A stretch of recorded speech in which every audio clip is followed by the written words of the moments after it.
One of the easiest ways to get your song to sound more professional is just to add some harmony vocals.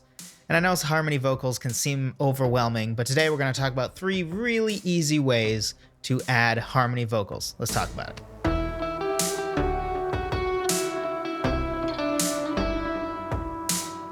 Hello, friend. Welcome to another episode of the Songwriter Theory Podcast. This is episode 118. Today we're going to be talking about harmonies, especially for harmonies for vocals. So before we dive in though, this is a subject. I know, nobody wants to learn music theory, but it's hard to talk about this without at least a little bit of theory knowledge. I'm going to try my best to explain it in a way that even if you don't know much theory, it will still make sense to you. But if you want it to make even more sense to you, I do have a free guide out there about the 4 pillars of music theory that I think every songwriter needs to know. All you really need to know is keys, intervals, chords, and chord progressions. So that's the 4 things that I talk about in that guide. The link will be in the description below if you want to check that out. That will help your understanding a lot. But regardless, I'm going to try my best to make this so that you need to know as little music theory as possible for this video. So let's dive in. First one. This is not technically a harmony, but it is something that can be a part of the harmonies that you add, the total harmony of all the vocals coming together. And that's just doubling. And doubling can look several ways. One is that you just simply repeat the exact note of the melody in the same octave.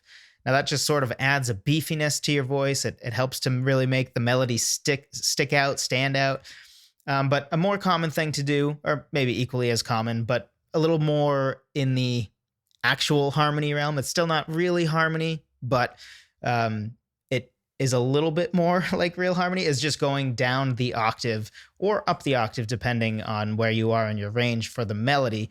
But a lot of times, say you have a chorus, you're singing high notes, just adding a vocal take where you try to match your performance except 1 octave down can really add to the vocal in the same way that, if you're playing piano, there's a big difference between just playing 1 note in the bass and then 2, which I can barely reach that with this microphone stand. But it's the same way, right? If you're a pianist, it adds a little something when you do octaves in the bass instead of just doing 1 note, right? It just adds a little something to it. Not technically a harmony, but hey, as far as adding harmonies, other vocal parts, other things to sort of make it a wall of vocals, doubling is a really awesome thing to do. And it's super simple. Literally same note, just octave up or octave down, or hey, you can also do both. Second one, this is where we get into actual harmonies.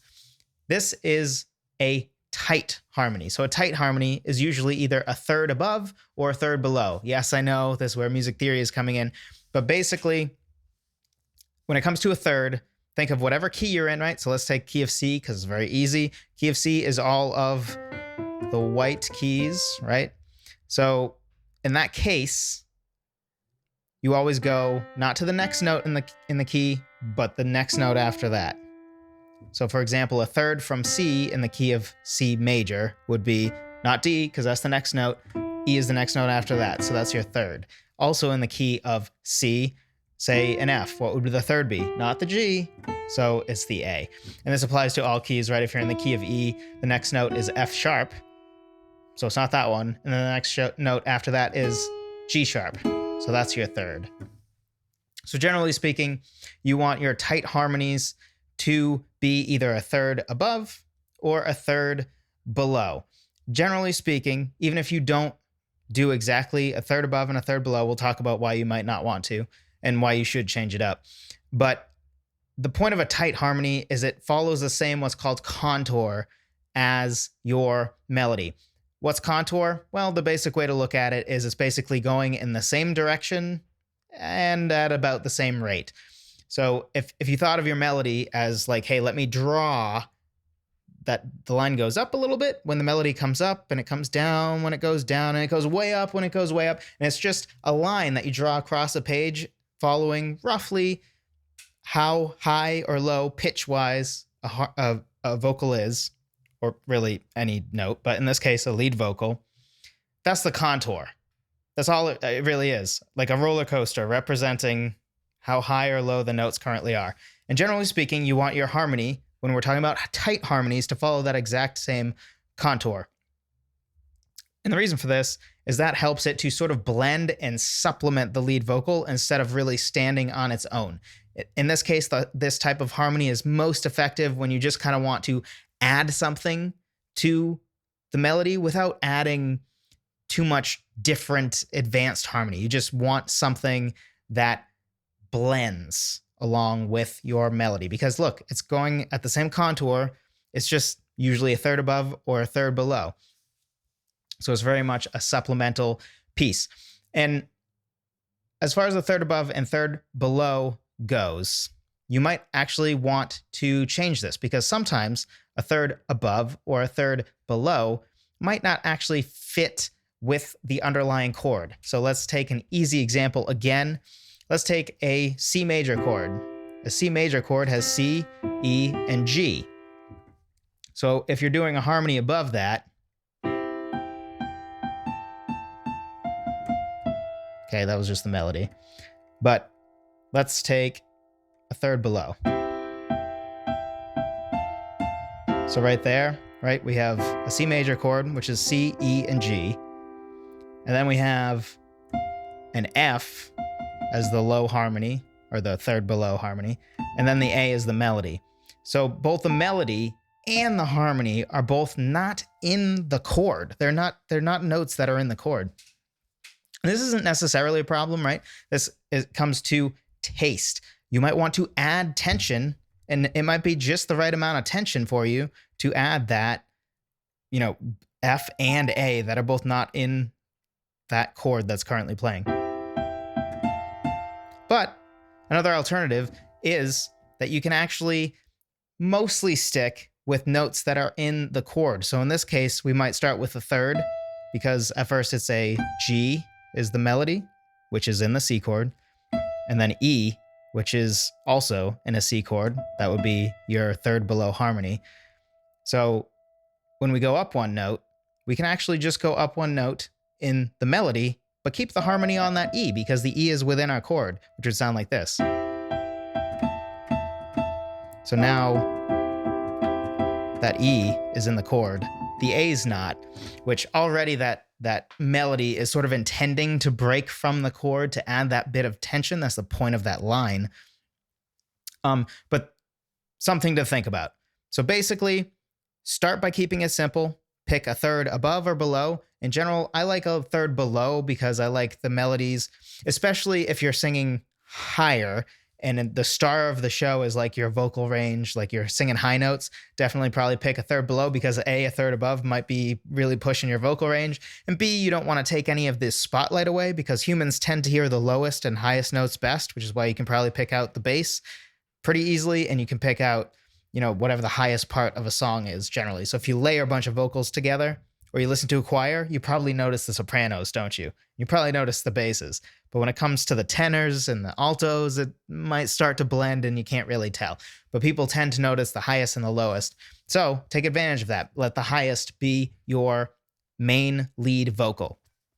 Don't have to do that, just personally, the way I lean. So pick a third above or a third below, depending on your taste. And then from there, honestly, just play it by ear. If something sounds wrong, try going up or down a note with the harmony. That's it. Just go up or down a note. And probably one of those will sound good. So for example, here, if I didn't know music theory, following my own rules, this F that I have, I'd try above. Ooh, now there's a second. I don't want that. So how about one note below? Ooh, now I have the E, which is in my chord. I might like that. I think I actually like the dissonance of the F in the A, keeping in the third, but to each their own. So those are tight harmonies. Mostly third above or below, sometimes second or fourth. Oblique harmony. This is maybe the easiest to write, and it's one of my favorites. I really like this. I think it sounds really, really good.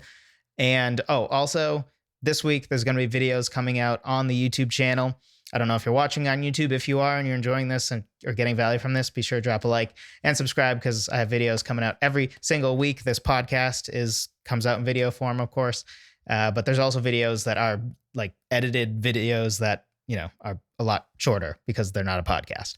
So this week I'm going to have some videos coming out that sort of supplement this, where I actually show you, I'll take actually the same melody that I'm using here and show you exactly how I would think through writing it. We're going to go to the computer screen. I'll show you me doing it in Reaper, which is my recording software of choice. Recording software really doesn't matter. I'm just trying to pick something that would be easy for anybody to understand and watch so that you can learn.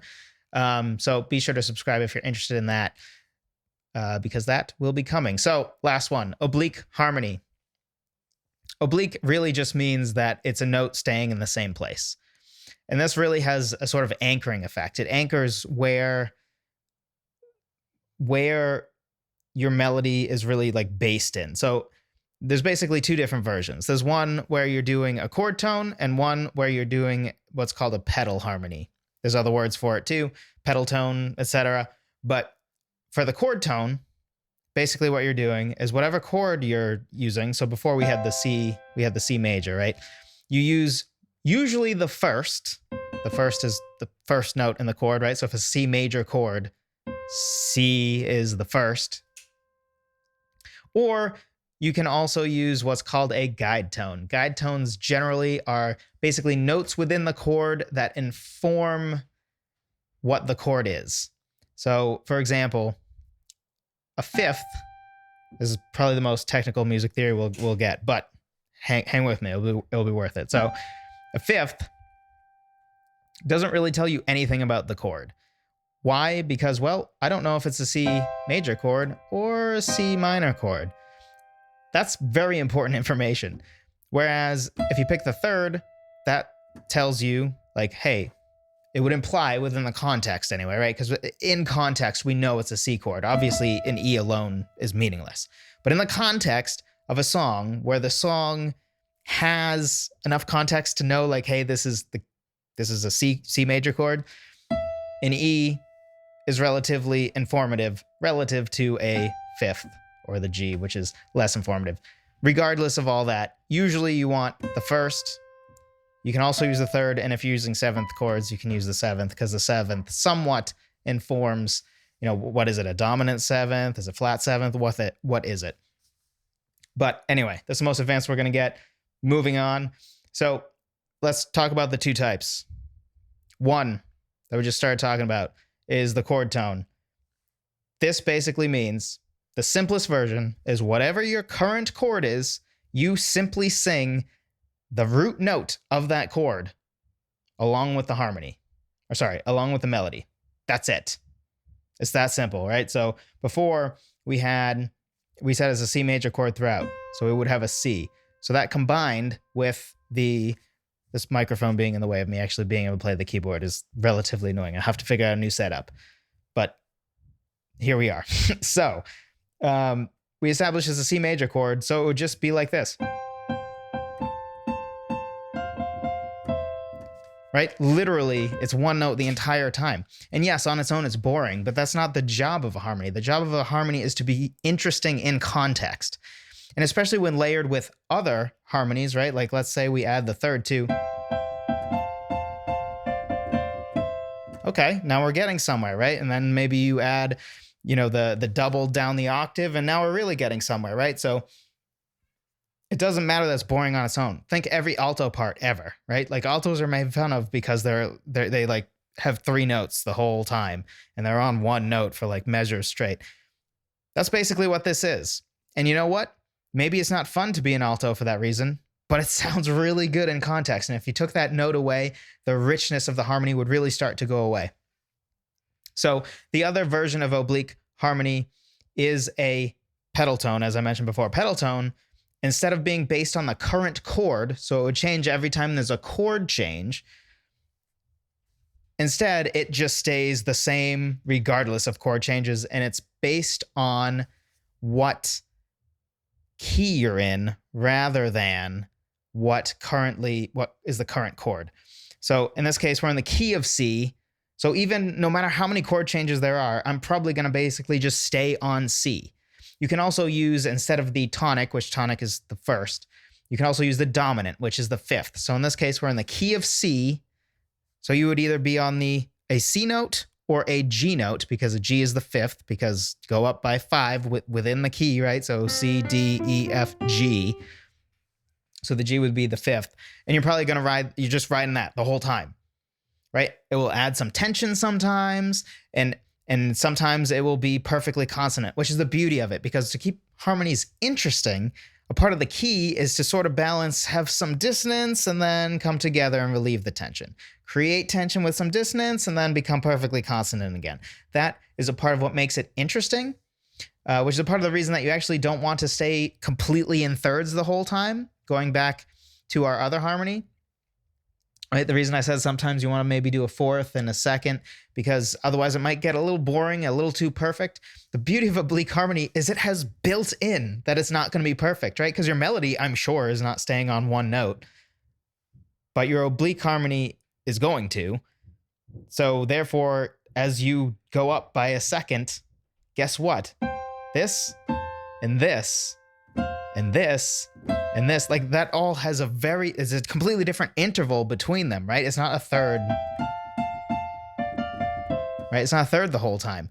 So it really adds and takes away tension just automatically for free, basically, which is why I think this one is maybe the best combo of really easy, but also really, really, really effective.